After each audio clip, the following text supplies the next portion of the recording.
informado. Radioanálisis, una transmisión conjunta de las radios que piensan.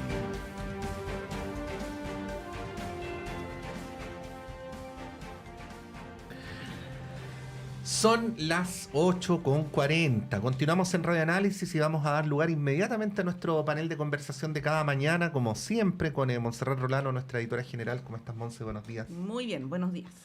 Y con nuestros invitados en el estudio, la tenemos aquí a centímetros.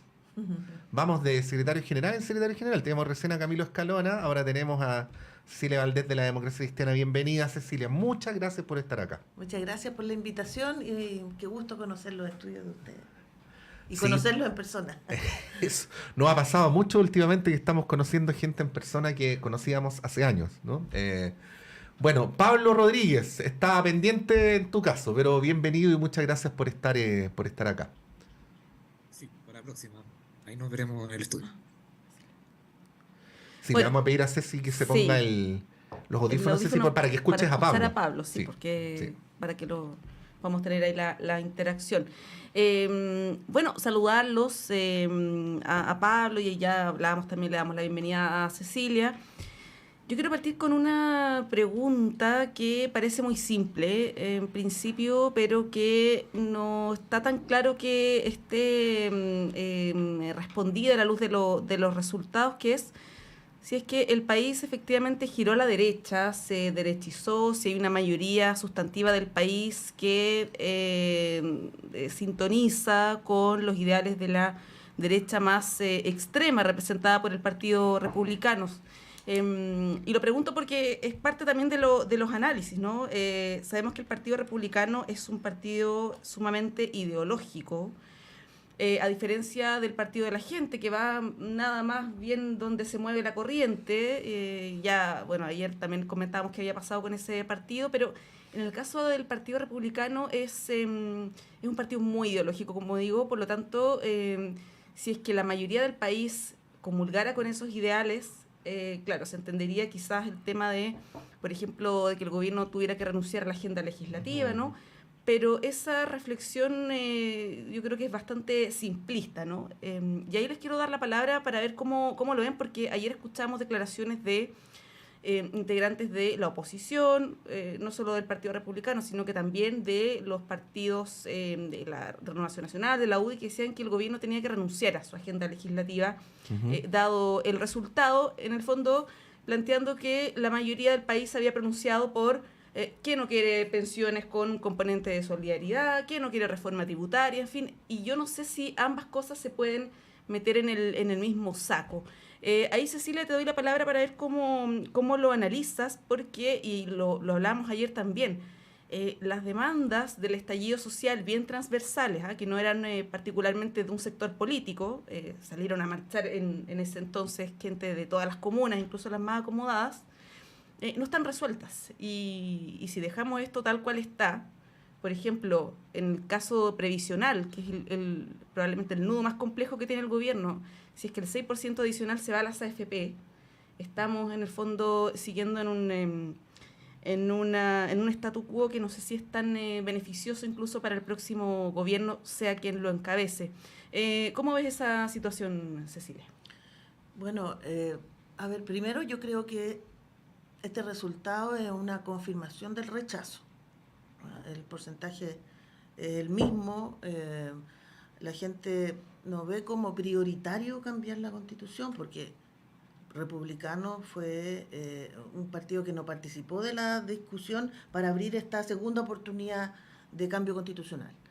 Siempre lo ha dicho, ellos no están por cambiar la Constitución, y bueno, y ese es un fracaso, ¿cierto?, de los partidos que querían transformar esto. Hay que ver si esto se transforma en un ciclo y no solo en una tendencia del minuto, porque también hay un 20% de gente que votó nulo. El voto es obligatorio en esta oportunidad, por lo tanto igual tienes gente que no expresó su intención de voto, pero sí que no era identificable cuál era su opción. No se sentía identificado. molestos con el sistema, quizás molestos porque la obligaban a votar, ¿cierto? Gente que muchas veces no votaba. Entonces hay que también analizar ese porcentaje de votación que es muy alto. Estamos hablando de 2 millones de votos. Eso es muy alto para una votación. También creo que en el caso de republicanos, que efectivamente, como tú dices, Monse, es un partido ideológico, ¿cierto? Es un partido que tiene una idea matriz de sociedad, una visión de sociedad, a diferencia del partido de la gente, en donde juntaron muchas personas pero que pensaban distinto. Y eso hizo que se desinflara también esto, bueno, aparte de candidatos involucrados en delitos de narcotráfico y todo lo que pasó. Ahora hay que ver cómo se comporta. A mí, más que republicano, yo quiero ver cómo se comporta la otra parte de la derecha. Porque si el republicano es capaz de penetrar con su discurso, con su relato, se corre el riesgo, para mí un riesgo, que la derecha se empiece a poner más dura todavía, ¿ah? Y empiece como a empatar este discurso de republicano que esta vez fue exitoso. Y ahí nos enfrentaríamos a un país bien polarizado, sobre todo si consideramos que de las fuerzas de gobierno, el partido más votado, independientemente que no haya sacado tantos consejeros, el partido más votado fue el Partido Comunista, ¿no? Y superó al Partido Socialista en votación. Sí. Entonces, y paradójicamente sacó bastantes menos consejeros, pero bueno, pero eso es parte de la táctica. Sí, es parte de la táctica, sí. Y hace otra discusión también interesante, pero es parte de la táctica. Pero tú ves un país que está tensionado en estos dos ejes. Pablo, hay un tema que es súper difícil interpretar en el momento de las derrotas, pero yo me atrevería a decir que es tanto más difícil interpretar en el momento de las victorias, ¿no? Que es tratar de adjudicarse ciertas cuestiones que no son. O sea, en el último tiempo, cada vez que un sector político se ha tratado de adjudicar algo, ha terminado quemado. O sea, ocurrió con el estallido social y luego parece que el país no quería transformaciones tan profundas. Ustedes recordarán lo que ocurrió en los primeros días y semanas luego del 4 de septiembre, donde Chile Vamos se adjudicaba directamente la victoria, que tampoco pudo capitalizar ahora. Y en el caso del Partido Republicano, además, tiene el componente adicional de que tiene la hegemonía absoluta. O sea, cuando tú tienes todo el poder, te va a resultar difícil, acto seguido, echarle la culpa al empedrado de lo que pase, ¿no? ¿Cómo ves ese escenario, Pablo, y cómo ves el marco en el cual, desde el punto de vista más sabio, quiero decir, se deberían mover las fuerzas políticas y en particular las de la derecha en una circunstancia como esta? A ver, creo que es importante señalar que la situación a la que llegó el Partido Republicano en prácticamente 2 años de existencia es algo difícil de manejar en la posición en la cual está hoy día.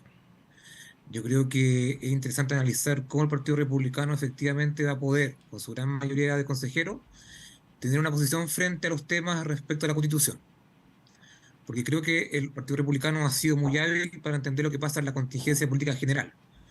El Estado respecto a la seguridad, a la inmigración, ha tenido un discurso muy claro respecto a esas materias. Pero ahora le toca una fase al partido en donde debe tener una posición sumamente clara respecto a cómo va a actuar ellos como conjunto al interior del Consejo. Y ese paso, ese camino no es fácil de llevar. Por un lado, porque muchas de sus bases probablemente no quieren una nueva constitución, pero al mismo tiempo porque estando dentro del Consejo algo tienen que hacer. O sea, no es posible que solo se dediquen a rechazar todas las cosas que se presenten. Entonces, ese dilema que enfrenta el Partido Republicano creo que no es poco importante, sino todo lo contrario. Es una cosa que hay que analizar con mucho cuidado porque el Partido Republicano ha crecido mucho, probablemente de forma inédita, que hay un partido que ha tenido tan buen resultado en tan poco tiempo, pero ahora el desafío es muy distinto. O sea, ahora siempre se dice, y ustedes lo habrán escuchado más de una vez, que es muy fácil hacer oposición al gobierno, hacer oposición en el Congreso, pero liderar un proceso, por la cantidad de consejeros que tienen, es una tarea diametralmente diferente para un partido político. Entonces yo creo que ahí está la primera como desafío o cosa que uno debiera estar mirando. Pero seguido, algo que mencionaba Montserrat al inicio, yo también soy escéptico respecto a no sé, derechización del país, que hoy día la derecha es mayoría. Yo creo que esos discursos hay que analizarlos con calma también. Hace 10 años la expresidenta Bachelet ganaba con total claridad una segunda vuelta, arrasaba en la Cámara de Diputados y se pensó que era un ciclo de gobiernos progresistas que se iniciaban. Nada pasó como eso. A los 3 años el presidente Piñera volvió a la moneda, y nuevamente se pensaba que iba a ser un ciclo político de derecha, que por primera vez alguien del sector había sido electo 2 veces presidente, algo también histórico. También eso no fue así. Entonces, las miradas iniciales a los ciclos electorales, yo creo que hay que mirarlas con... Sí, estamos con algunos problemas de conexión ahí con Pablo Rodríguez. Bueno, mientras solucionamos ese problema de conexión, claro, yo leía la semana pasada creo que fue una columna de Juan Pablo Luna, politólogo, que decía: no hay forma más rápida de perder el poder que ganar elecciones. Y efectivamente es lo que hemos visto que ha pasado en el último tiempo. Ayer lo comentábamos aquí con nuestros invitados. Ahora estamos con Pablo. Pablo, te habíamos perdido los Sí, últimos segunditos. sí, complementaba que hace 2 años atrás pasó algo inverso, que era que los independientes de izquierda, sobre todo, y la lista independiente, arrasaron un espacio y todos nos alertamos de que este país se había izquierdizado y que no solamente querían hacer cambios, sino que querían cambiarlo todo. Y eso no fue así, porque la ciudadanía finalmente esperó otra cosa del proceso constituyente. Entonces, por eso yo pondría un poco de calma de análisis. Es efectivo, uno no puede negar que al Partido Republicano le fue muy bien, pero hemos visto que la ciudadanía también, no sé si cambia de opinión, pero sí da su preferencia, su voto a cosas muy distintas en poco tiempo. Entonces, probablemente también estemos frente a eso y hay que estar de alguna forma también pensando que el rol que hoy día juega el Partido Republicano va a ser muy distinto a lo fácil que es ser oposición, como lo ha sido estos últimos 2 o 3 años de su existencia. Sí, pues bueno, en ese contexto como que describe Pablo, de política pendular y donde quienes tienen el poder efectivamente pierden mucha popularidad. Y rápido. Rápidamente, hablábamos ayer de la luna de miel que no ha existido, por lo menos en este gobierno, en el gobierno del presidente Piñera un poco más, pero ¿cómo ven el desarrollo del proceso constituyente? Porque este es un proceso que, a diferencia del anterior, parte con más rechazo que apruebo de entrada, ¿no? Existen bajas expectativas, mucha desconfianza, y ahora con los republicanos que van a prácticamente escribir, porque van a tener poder de voz y voto y veto. Incluso sobre el comité de expertos. Incluso sobre el comité de expertos, así es, respetando los 12 bordes, que eso también hay que mencionarlo. Pero es un proceso que no tiene muchas expectativas, sobre todo de los sectores más progresistas que buscan efectivamente hacer un cambio sustantivo al actual texto. Ahí, Cecilia, ¿cómo ves eso? ¿Cómo se ve también desde tu partido lo que pueda darse en este proceso? Nos estamos adelantando harto, todavía no sabemos cómo va a quedar el texto de la comisión experta, perdón, pero ¿cómo se ve para adelante este proceso? Porque yo creo, no sé si ustedes lo comparten, que esta es la última oportunidad que tenemos de cambiar la Constitución. No creo que vaya a haber una tercera Por lo menos de aquí posibilidad, a por lo menos de aquí a una década, no sé, lo veo muy poco factible. ¿Cómo ves ese escenario? Bueno, los procesos constitucionales son complejos, ¿ah? No es que los países armen su constitución nueva y se cambie inmediatamente. Es un pacto social y eso significa que es muy complejo lograr acuerdo. Ahora, estamos frente a una cosa bien sui generis, porque en el fondo ganaron los que no quieren cambiar la constitución. Yo creo que eso se va a ver reflejado. Yo creo que eso lamentablemente se va a ver reflejado en la discusión. Ahora, el peso también que tiene, que hablábamos de esto, que nada es permanente, porque hay un control ciudadano también mayor. Entonces aparece como bien desechable las opciones políticas y este péndulo no es cortito como pensábamos, este péndulo es bien amplio. Y la gente se cambia de opción sin problema, ¿no? Se cambia... o sea, desde la lista del pueblo hasta republicano. Y si no funciona, sanciona la siguiente elección y cambia radicalmente. Se perdió la posibilidad de este centro político y la derrota nuestra en esto fue también importante. Entonces yo le tengo poca fe a este proceso constituyente. Yo creo que hay un mensaje ahí que primero fue el rechazo. Ujú. Hubo errores en la convención, en la primera convención. Yo creo que faltó más sobriedad, más seriedad en esto, faltó llegar a acuerdos. Y yo creo que ahí se farrió una oportunidad. Y este proceso es todo lo contrario. Es gente que no quiere cambiar la Constitución. Entonces, y tiene una visión del país en donde tenemos la crítica del estallido social, es que en este país los derechos sociales se compran. Se venden los derechos. Y quien puede comprarlo es quien mejor vive, digamos. Se compra la salud, la educación, se compra todo. Y esa visión es la que está prevaleciendo en la Constitución. Ahora el mundo político, nosotros tampoco fuimos capaces de explicar lo que significaba cambiar esta Constitución. ¿Por qué queremos cambiar esta Constitución? No solo porque fue escrita, digamos, en dictadura impuesta, sino también porque esta Constitución actual lo que hace es concentrar el poder, concentrar las decisiones, concentrar la riqueza. Entonces el privilegio es de algunos pocos, No se beneficia el país completo. Y esa desigualdad es la que reventó finalmente en ese estallido social. Bueno, eso ya no se cambió. Sí, Pablo, bueno, siguiendo en el tema de la derecha, te quería preguntar lo siguiente. Hay ciertos intelectuales del sector, los vamos a llamar así, estoy pensando en gente como Herrera y otros que vienen planteando desde hace un tiempo que una de las cosas que ocurrieron durante la transición es que la derecha se dejó de ser diversa, ¿no? Que se convirtió más bien en un instrumento político de los grandes grupos económicos.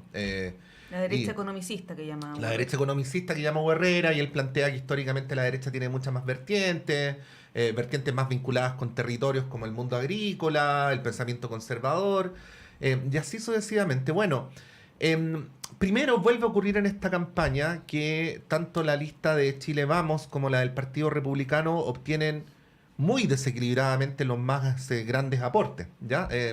Pero esto no lo quiero decir por decirlo, sino ahora hago el puente para ir a la pregunta, porque se hace una interpretación muy rápida de que un triunfo de la extrema derecha y de que una hegemonía del Partido Republicano sumado con la de Chile Vamos es lo mejor que le puede pasar a los grupos económicos, ¿no? Y lo digo porque, por ejemplo, el día lunes las acciones de las AFP se dispararon, ¿no? Porque la editorial del Mercurio del lunes le manda a decir al gobierno que no siga con la reforma de pensiones ni siga con la reforma tributaria. Y puede ser muy legítima la posición, pero lo que pasa, y aquí termino, bueno, me quiero alargar mucho para darte la palabra, Pablo, es que perfectamente en 2 años más o en 3 años más puede estar el sector en el poder y el problema de las pensiones miserables se va a seguir agudizando y el problema de la desigualdad se va a seguir agudizando. Y probablemente ese gobierno va a tener que enfrentar grandes protestas por el descontento social que produce que la situación nunca termine por resolverse. Te pregunto por eso mismo que tú decías en un principio, como para darle otra vuelta, ¿no? Esta idea del péndulo, ¿no? De que es muy cómodo estar en la oposición, pero que si uno se cierra a resolver ciertos problemas, la bomba te revienta en la cara cuando llegas a la moneda. ¿Cómo ves ese factor? Cualquier empresario que tenga cierta visión sobre el país, más de mediano o largo plazo y menos interesado en sus particulares intereses, va a preferir que un proceso sea exitoso a que esto fracase y que estemos discutiendo esto cada 2 o 3 años.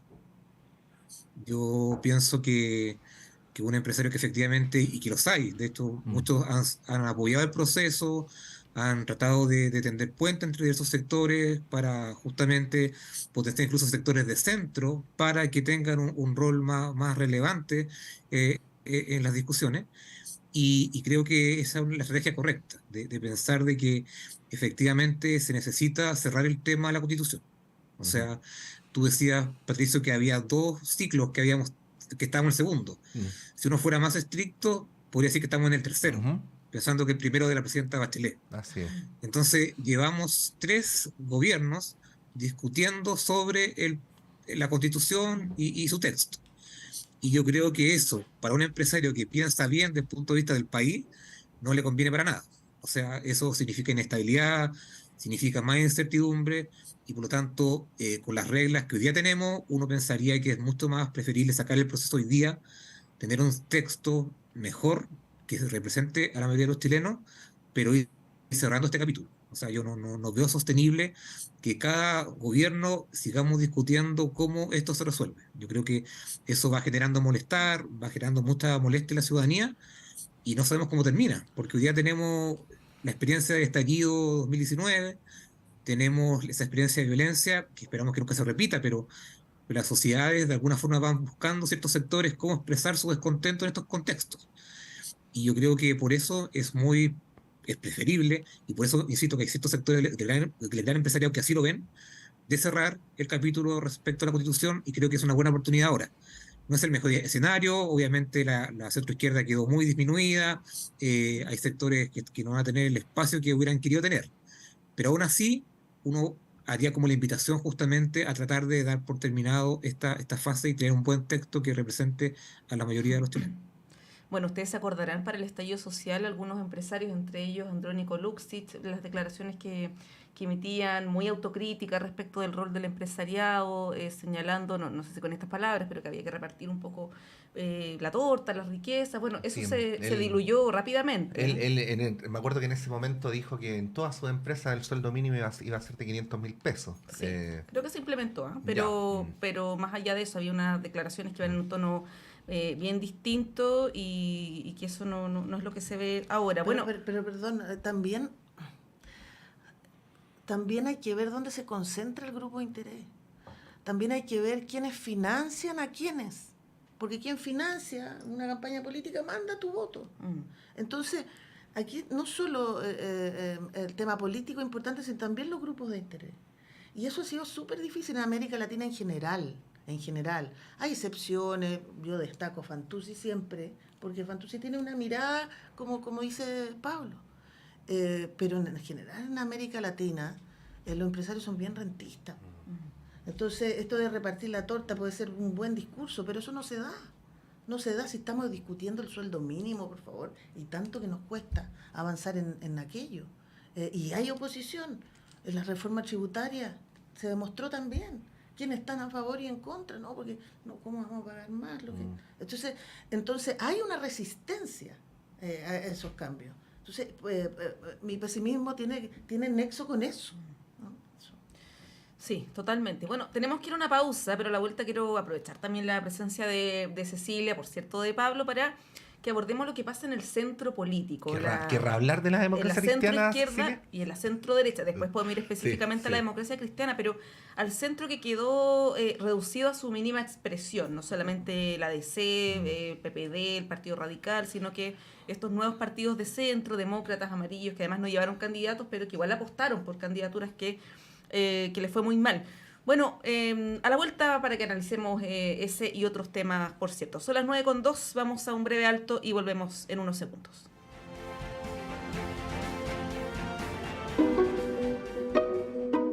En este año de conmemoración de los 50 años del golpe militar, te invitamos a participar del Diplomado de Educación, Memoria y Derechos Humanos que imparte el Departamento de Ciencias Históricas de la Universidad de Chile, junto con el Museo de la Memoria y los Derechos Humanos.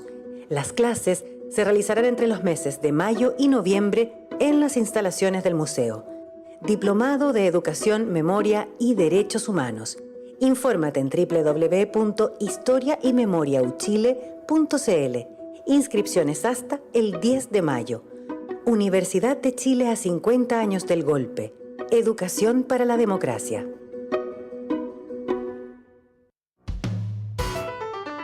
Conciencias y Educación, un programa de la Facultad de Ciencias de la Universidad de Chile dedicado a mostrar el estado de la ciencia de frontera y analizar las políticas educacionales y contenidos programáticos sobre educación científica y educación ambiental, con la conducción de la periodista Ruth Tapia y la participación del profesor Dr. Raúl Morales, decano de la Facultad de Ciencias de la Universidad de Chile. Conciencias y Educación, un programa para una ciudadanía más demandada en los avances científicos, tecnológicos y ambientales. Todos los viernes a las 12 horas en el 102.5 FM y radio.uchile.cl.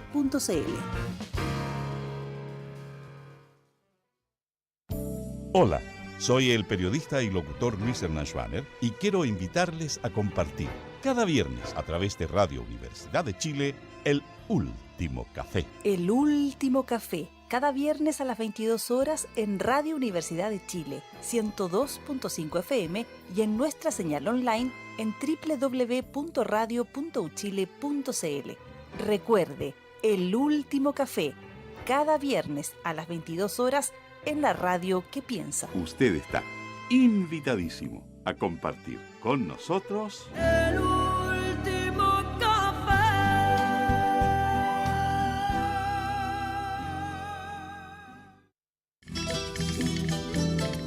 Chile, su tierra y su gente. Sintonízanos todos los domingos a las 11 de la mañana en Radio Universidad de Chile. Les invitamos a seguir acompañándonos para continuar nuestro viaje conjunto desde hace más de 13 años.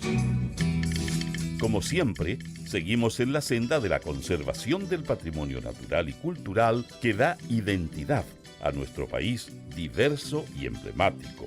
Les esperamos los domingos a las 11 de la mañana en el 102.5 FM para compartir con Chile, su tierra y su gente.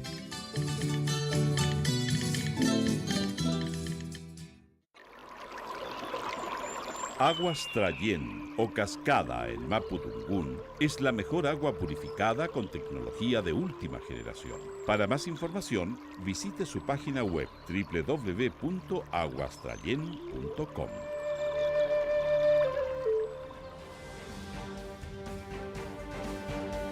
El Departamento de Prensa de Radio Universidad de Chile trabaja para mantenerlo informado. Radio Análisis, una transmisión conjunta de las radios que piensan.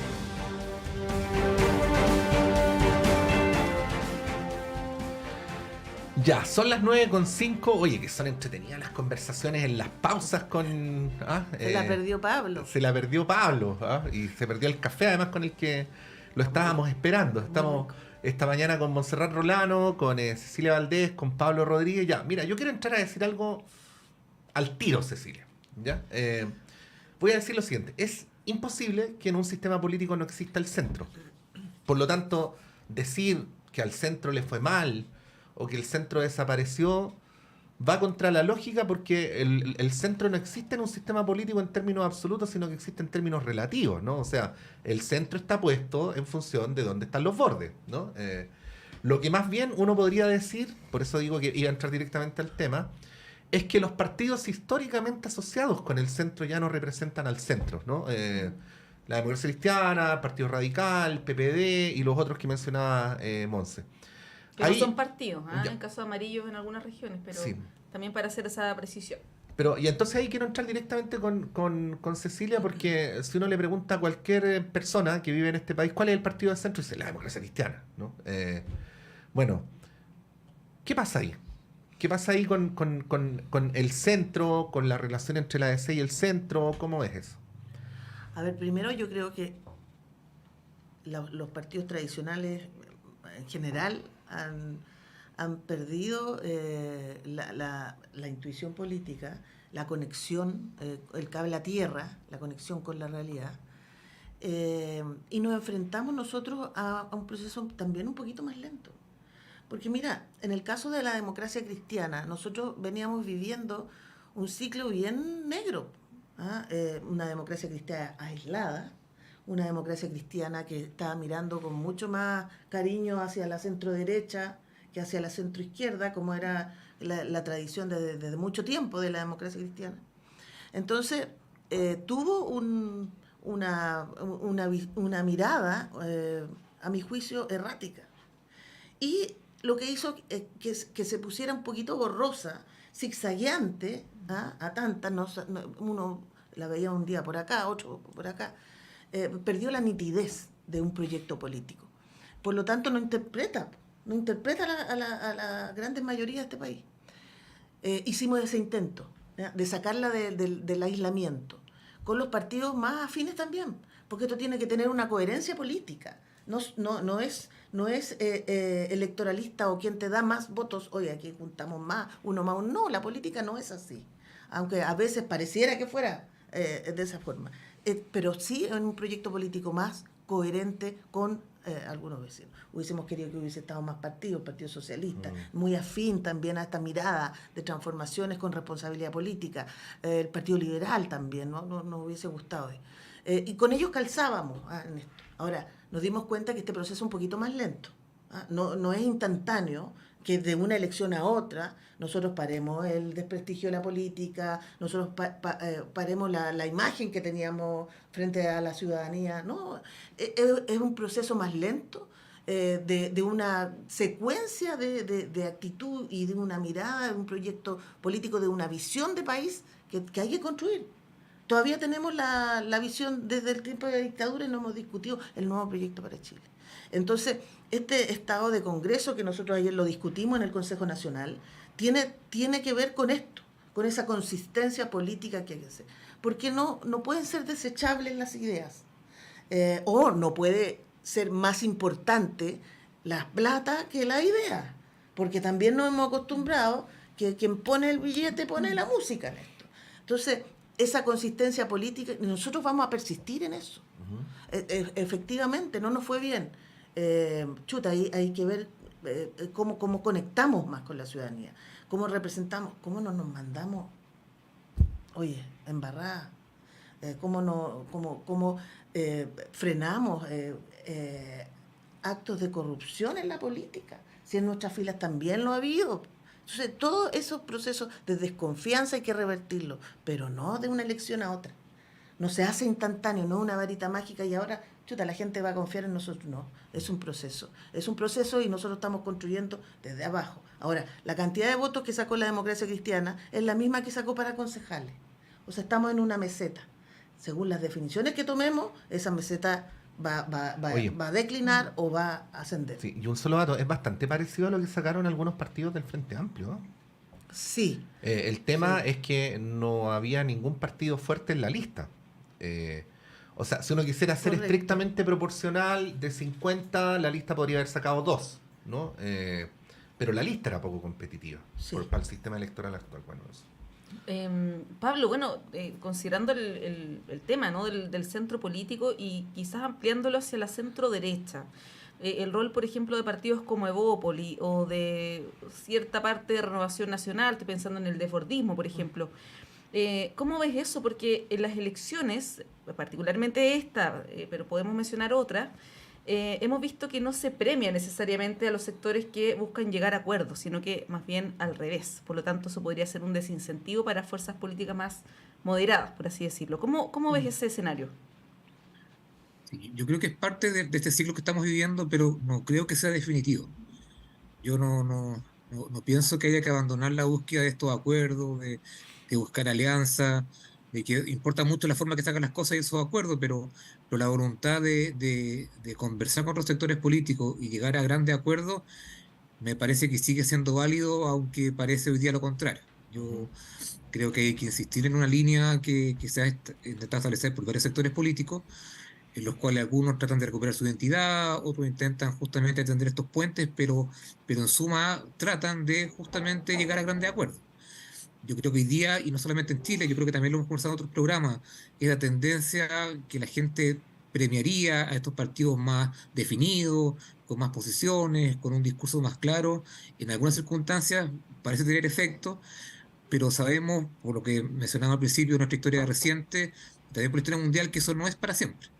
Yo creo que probablemente hoy día en ese ciclo pueden estar imponiéndose las visiones de estos sectores que se definen a ellos mismos como más claros, pero creo que a la larga también hay que pensar bien que siempre es necesario tender esos puentes con los otros sectores. Yo creo que eso es vital, que hay un sector de centro potente en este país, así como hay un sector de centro derecha también relevante. O sea, no sé qué analista o político ayer mencionaba que cada vez está quedando más claro que dejamos estos 3/3 históricos de la política chilena y empezamos a hablar ya de estos 4/4, donde habían probablemente otros sectores políticos relevantes, sí, que habían 4 sectores relevantes en la política, obviamente no con el mismo peso cada uno, exactamente igual, pero que eso podría dar pie a cómo se arman las alianzas y las coaliciones para el futuro. Yo creo que eso es muy relevante. Y si eso fuera cierto, siempre va a ser importantísimo quién está quién está al centro o quién está al medio. Y por tanto, esas posiciones de buscar acuerdos, de buscar posiciones más moderadas, yo creo que siempre es válida. Puede ser que hoy día el escenario sea muy difícil para ellos, es cierto, pero creo que no debiera abandonarse. Por ejemplo, uno rescata que las últimas elecciones, por lo menos desde Chile Vamos, RN, Ópolis han tendido a tener esa posición. Puede que hoy día no haya sido el resultado electoral más beneficioso, pero creo que hay algo ahí que hay que desarrollar. No es posible un país con extremos, o sea, porque también al Partido Comunista le fue bien, en términos de votos, usted lo mencionaba al principio, no sacó tantos consejeros, pero le fue bien. El Frente Amplio como conjunto no podría decir que sacó la elección bien. Pero el centro, que es lo que quedó de alguna forma un poco vacío, yo creo que debiera, obviamente, cada uno de los partidos hacer los esfuerzos para seguir ahí. O sea, no es factible un sistema político extremado, no es posible eso. Por tanto, tienen que haber fuerzas políticas, ojalá importantes, que estén ahí en el centro, tendiendo puentes, generando ciertas alianzas que permitan también gobernar. O sea, si nos pasamos de un extremo a otro, no es posible gobernar ni en el Congreso ni en otra instancia. O sea, ahí se produce un bloqueo casi automático de una fuerza sobre la otra. Entonces, obviamente, ese no es el escenario que uno piensa o que uno quisiera para el país, y por lo tanto creo que es muy relevante que los sectores de centro tengan un importante rol, tanto desde la centro izquierda como del centro derecha. Yo creo que es un discurso y una tarea que no hay que abandonar para nada. Estamos con Pablo Rodríguez, investigador del Instituto Libertad. Estamos con Cecilia Valdés, secretaria general de la Democracia Cristiana. Cecilia, te quiero hacer 2 preguntas en uno. La primera, ¿qué es lo que debe reivindicar la democracia cristiana? Te lo pregunto porque uno aprecia, lo digo de modo hipotético, un cierto contraste entre lo que yo llamaría una nostalgia concertacionista de la élite. Prueba de ello es que, por ejemplo, el Mercurio hoy día reivindica los 30 años, ¿no? Y lo que la ciudadanía expresa electoralmente. O sea, tuvimos figuras emblemáticas de la concertación postulando en distintas listas. Además, con un supuesto, además de que la gente iba a votar por la gente más conocida. Y qué duda cabe que en Tarapacá el más conocido era Sergio Vittar, que en Atacama el más conocido era Ricardo Núñez, que en Valparaíso Marco Antonio Núñez, y bueno, Rabiné, Carmen Frey, Andrés Saldívar, ninguno salió. Y digo, no se puede... No me sumé a Rabiné porque... Es que lo tengo que sumar. ¿Sabes por qué lo tengo que sumar, Cecilia?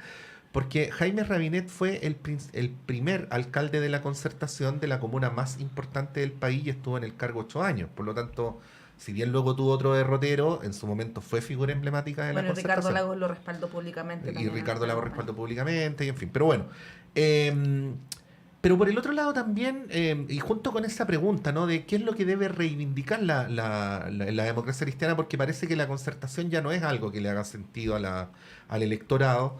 Es esta afirmación que hizo ayer el senador Francisco Buenchumilla, en el que hizo un llamado a los militantes a que consideraran seriamente ingresar al gobierno si así el gobierno se lo solicitaba. Y bajo el argumento de que nos estamos quedando solos. Estoy leyendo aquí textual. 2 preguntas en uno. Sí, 2 preguntas en uno. No son tan sencillas de responder tampoco, a pocas horas de los resultados. Sí, efectivamente, yo creo que la democracia cristiana lo que tiene que reivindicar esta opción o esta vocación popular. O sea, en algún minuto en la historia de la democracia cristiana, los éxitos que tuvo la democracia cristiana tenían que ver con eso, con la interpretación de un universo nacional y popular. No es casual que en la historia Frei Montalva esté tan relevado como un gran presidente en eso. Y yo creo que perdimos ese discurso y nos transformamos solo en élite. No me preocupa tanto que tengamos menos militantes, porque tenemos 30.000 militantes y encuentro que es harto eso, para los tiempos que se viven hoy día. Pero esta interpretación más del mundo popular, que es el mundo más inestable, que es el mundo que más vive con angustias, con cero solución a sus problemas del día a día, ese cable a tierra la democracia cristiana lo tiene que recuperar. Lo tiene que recuperar. Tiene ahí un abandono. Pero cuando lo recupera es potente. Mira a Claudia Pizarro. Claudia Pizarro en La Pintana. Ella es una demócrata cristiana de tomo y lomo. Bueno, de un tiempo a esta parte a la DC le va mejor en alcaldes y concejales que en senadores y diputados. Sí, porque tenemos una acción política que tiene coherencia en el hacer político. Es la élite el que está ahí fallando, esta interpretación. Yo creo que la Concertación tuvo buenas cosas, pero parte de la historia de Chile. Es parte de la historia. Tú no puedes vivir lo que nos pasa a los demócratas cristianos, que reivindicamos la historia y no se nos olvida mirar para adelante. Tú no puedes vivir solo recordando. Tienes que poner sobre la mesa un proyecto futuro. Y yo creo que eso también nos falta. Poner un proyecto futuro y pensar que lo que vivimos es parte de la historia de los chilenos. O sea, la recuperación de la democracia en la mayoría de los jóvenes es parte de la historia, porque ellos no la vivieron. Uno la vivió, pero ellos no la vivieron. Entonces, es un dato, es un dato.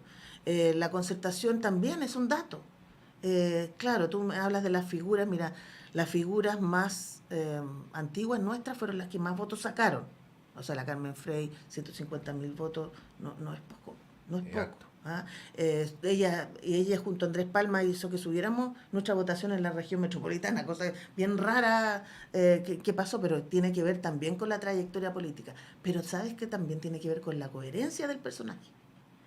Tenemos ahí una mujer que lo que transmite es respeto. Es respeto. Entonces, no es que sea joven o viejo, sino también es la coherencia del liderazgo.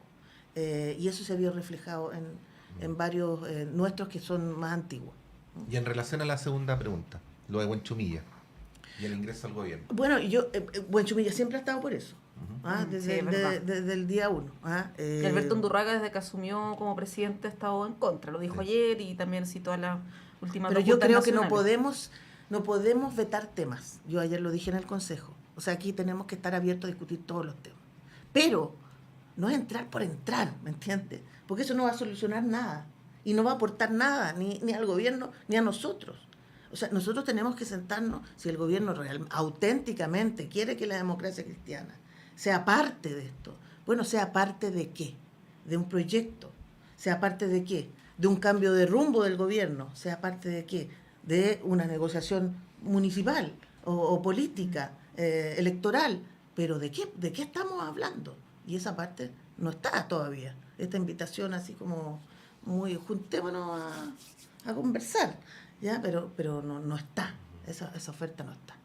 Sí, pero igual el partido hasta el momento se ha inclinado por no entrar al gobierno, digamos, mayoritariamente. Bueno, la Junta Nacional, que es la que manda en la última junta, fue categórico en eso. Ahora, las cosas se deshacen igual como se hicieron, ¿no? Sí. Tendríamos que llamar a una junta. Los escenarios cambian. Y los escenarios cambian. Claro, lo que pasa es que hipotéticamente uno diría, no quiero hablar por ti, no te voy a mencionar a ti, pero uno podría decir, bueno, sí, probablemente Claudia Pizarro y Buenchumilla estén de acuerdo, pero yo por lo menos, esto no es una pesada, es una descripción. Yo no imagino a Erika Edo en el gobierno, por ejemplo.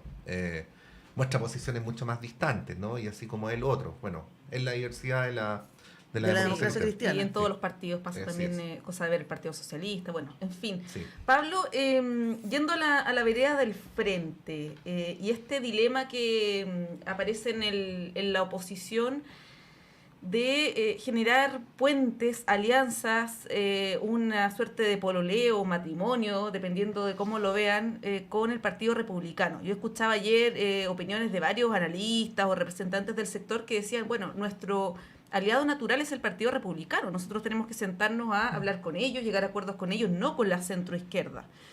¿Cómo ves tú esa situación? Porque, claro, es un dilema importante y así como en la centroizquierda o en la izquierda, en la derecha, centro derecha, también hay diferencias respecto de eso. Por ejemplo, Bópoli, citábamos aquí hace un par de días a Hernán Larraín Mate, por ejemplo, Luz Poblete también se manifestaba bien distante de republicano. pero hay otros que les acomoda mucho más esa alianza. ¿Cómo ves eso? Si Chile Vamos sigue existiendo como tal, como coalición, obviamente que es normal que las primeras conversaciones sean con republicanos. Eso no tiene nada de extraño.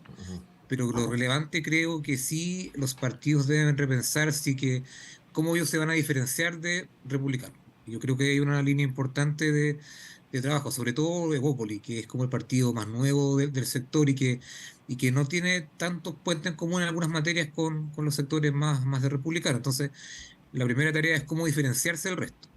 Algunos incluso han planteado de que se debiera avanzarse un partido de derecha único, que representa todo lo que no es republicano, lo cual me parecía también un error. Yo creo que cada partido tiene dentro de su trayectoria histórica y política la tarea de buscar cómo defiende posiciones o tiene estilos distintos a los republicanos. Pero al mismo tiempo también es interesante la diferenciación entre si diferenciarse de republicanos tiene que ver con el estilo, de la forma en que ellos hacen política, o si tiene que ver con los contenidos. Es decir, cómo cada partido, RN, la UDI, Opoli, tienen ideas distintas, cada uno de ellos, a las que representa el republicano. Porque si al final llegamos al acuerdo que todos defienden las mismas ideas, ahí se hace un poco realista tener cuatro partidos que en el fondo son lo mismo. Entonces, creo que esta diferenciación, o el intento de diferenciación, o pensarlo al menos, tiene que ver con los estilos, con las prácticas, pero también con los conocimientos y con las ideas que cada uno de ellos quiere instalar en la sociedad. Entonces, creo que son dos discusiones distintas, que obviamente se enredan por los resultados electorales del día domingo, pero que son dos discusiones válidas. Si es que tú te creas distintos partidos porque tienes un tono más moderado, que puede ser ese tu eje principal, o porque si tus ideas tienden más a otras diferentes que el resto. Entonces, creo que esa discusión hay que darla pensándolo bien. O sea, no es algo tan fácil de dilucidar. Ahora, los tres partidos de Chile Vamos más el Partido Republicano creen en el Estado subsidiario. Ahí ya hay una coincidencia importante. Evópoli le llama subsidiariedad activa, pero en el fondo es parecido. Pero mira, yo creo también pero que hay cosas más de fondo. Perdón. Pablo, sí, adelante. Disculpa. Por ejemplo, en la misma discusión, perdón. Sí. Adelante, Pablo. Sí. No, dale. En la misma discusión, muchos sectores RN se han planteado desde el punto de vista de potenciar lo solidario, y que tiene que ver con una base que hoy día está consagrada en el texto. Entonces, al interior de los partidos también hay almas, pero a mí lo que me interesa resaltar es si estas diferencias son de estilos, de cómo tú te enfrentas al gobierno, de cuánto gritas o cuánto no gritas, o de si efectivamente son diferencias de ideas. Y eso no tengo la respuesta, obviamente, pero son dos planos distintos que hay que conversar para ver si efectivamente son diferentes los partidos unos de otros. Yo creo que sí, fíjate. Yo creo que no. También es el tono, como dice Pablo, pero estamos hablando de que estas bases constitucionales, cuando hubo una invitación que nos hicieron a todos los partidos, a todos, hubo dos partidos que se negaron. El PDG y el Partido Republicano. Y fue una discusión bien intensa, pero también democrática, en donde cada uno planteaba lo que pensaba en términos de ideas. Yo me recuerdo que Evópoli era uno de los partidos que más tendía puentes. ¿Ya? Primero estaba La Luz, que presidente del partido, después asumió La Gloria, pero teníamos puentes ahí. Entonces, yo creo que no es solo el tono. También tiene que ver con que si queremos más democracia también. Hay una cosa bien de fondo, porque yo puedo quedarme siempre en la trinchera afuera y tirar piedras, no, pero no quisieron participar, y negarse a participar en una cuestión tan importante, yo creo que es más que el tono, es no querer más democracia, es no querer ciertas transformaciones. Entonces, yo también hago un poquito la diferencia después de haber escuchado ayer a Mario Desbordes también, en que él ha sostenido una postura que muchas veces ha sido minoritaria en la centro-derecha, pero él sigue con la misma postura porque tiene consistencia, él tiene convicción. Entonces yo creo que es más que el tono. Sí, bueno, estaba Luz Poblete aquel domingo y José Toro, que fueron parte también de ese proceso, y comentaba Luz justamente eso, como fue el tono en la conversación para la elaboración de este acuerdo por Chile, que muchas veces había diferencias, pero se procesaban de manera democrática, digamos, y ella fue bien crítica respecto del Partido Republicano. Esto antes de que salieran los resultados. Me imagino que Evópoli también debe tener ahí su corazoncito un poco roto, ¿eh? Después de esta elección. Sí, de hecho cuando le dijimos que a lo mejor podía haberse Evópoli enfrentado a la misma disyuntiva del 2022 y decidir si votaba o no en segunda vuelta por José Antonio Kast, no le gustó mucho el comentario a Luz, no le gustó mucho imaginarse el escenario, pero bueno, vamos a ver qué es lo que va a ocurrir ahí. Vamos a ver, son las 9:30, tenemos que cerrar esta parte de radioanálisis, el panel sigue el programa, por cierto, pero esta parte la cerramos y agradecemos a Pablo Rodríguez desde la distancia. Pablo, muchas gracias por acompañarnos durante esta mañana. La próxima presencial, ojalá. Sí, sin falta. Vamos a Muchas estar gracias. esperando. Y Cecilia Nos vemos. Valdés, muchas gracias, por estar acá. Gracias a ustedes por la conversación también, Pablo. Un abrazo. Bueno, nos vamos a una Igual, pausa, volvemos en unos instantes.